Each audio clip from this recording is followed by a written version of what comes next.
Papa told me, after so many years of service, you gave Overwatch everything, and then they pushed you out. Why would you go back to them? What were you still fighting?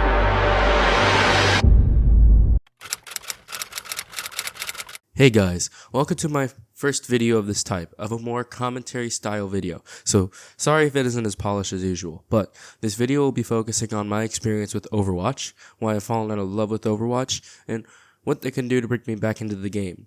Now this will be divided up into chapters, so if I'm not lazy, I might add chapters to the video. But without rambling on anymore, let's start the main part of the video, where I tell my story and finish with my overall thoughts about the state of Overwatch.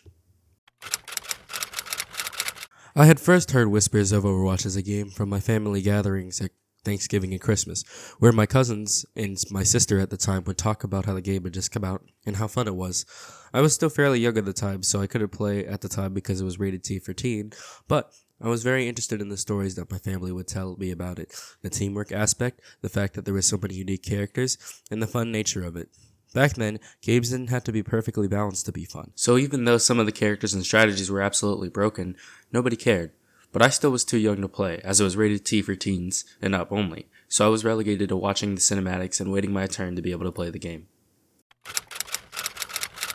Eventually, I'd finally become old enough to play the game, so I went with my dad to the local GameStop to go buy the game. By the time I actually bought the game, it was about 2019 or 2018-ish. The Game of the Year edition was out with extra cosmetics, so I bought the special editions. When I first booted up the game, I was originally an Xbox One player, and the first thing I saw was...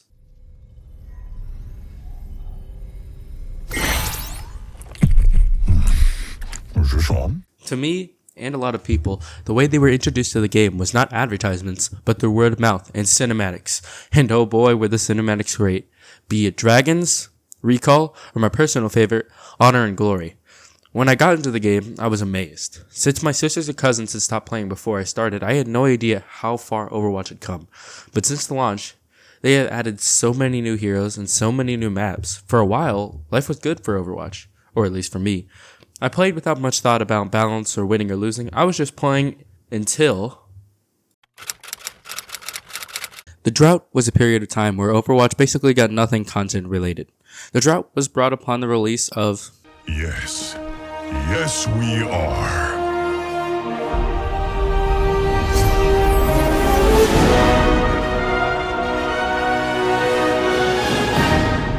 At the time, we were all excited about a brand new game with 5v5 compared to the previous 6v6 and a brand new PvE story missions with lore. We had archive missions before where we'd have a small PvE mission set before the present time of Overwatch, but nothing major. But now, we had a whole game full of Overwatch heroes getting back together to stop Null Sector. It was great. It was exactly what the community was desperately asking for.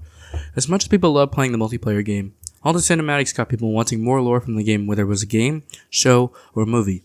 People wanted to know what these characters were like more. However, be careful what you wish for, as the next 4 years were some of the hardest for Overwatch. Dubbed the Drought by players, these years were where almost nothing new came out. Sure, there was new skins and events, but no new maps or heroes, so the game eventually felt stale and boring. Over the years, people began to leave. First the casual players, but eventually even the hardcore players were beginning to stop playing the game as much.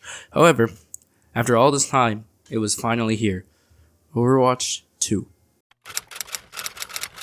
Finally, after all the waiting fans of the series were finally rewarded with the new game. It was insane. Everyone was hyped. Even old players who hadn't played the game since it first came out came back to test the new game. This was Overwatch's moment to prove to everyone that they were going to be the next big game again. But then, people began to notice something weird. Something was wrong with the game. Not just the whole 5v5 making tank noticeably more fun to play. It was no PvE. The whole reason that the game existed in the first place. People were quick to notice this, and while the Overwatch team was trying to justify this by saying the PvE story was just taking a while to make, however, eventually, most got tired of waiting. But soon, we got the worst news possible.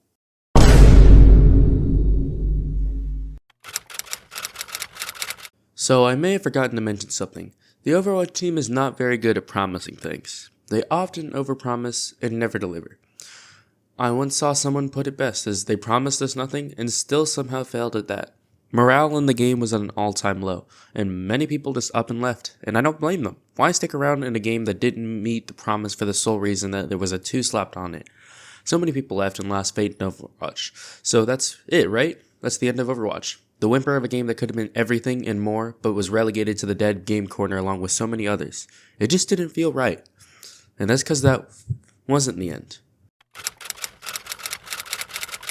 Overwatch had truly hit rock bottom. It's hard to understand how bad the overall atmosphere of the game was. Even me, a player that still loved the game, left and stopped playing the game, as the game just felt stale. And why stay if there was a new game that was less impactful than an update? But there was a new kid on the block. I'm sure a lot of people have heard of it. It's called Marvel Rivals was a new hero shooter and had cool characters everyone knew, like Spider-Man, Captain America, and Magic Luna Snow? Who are you people? Anyway, Marvel Rivals posed a serious threat to Overwatch as it could take even more players away from the already dying game, so they made a certain announcement. Your favorite heroes are about to get a whole lot more heroic with perks!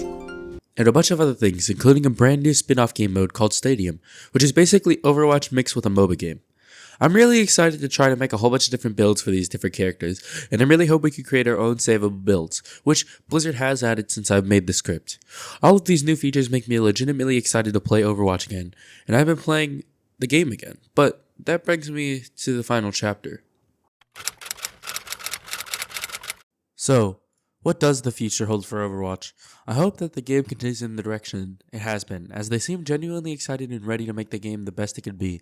If it keeps going in that direction, and they add 6v6 back as the main mode, or at least they keep it as the ranked mode, as a sign, then maybe Overwatch can truly become what it was always meant to be.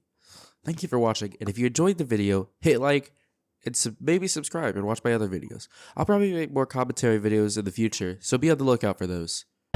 Real life is not like the stories our father told us. You were a fool for believing it so. Perhaps I am a fool to think there is still hope for you. But I do. Think on that, brother.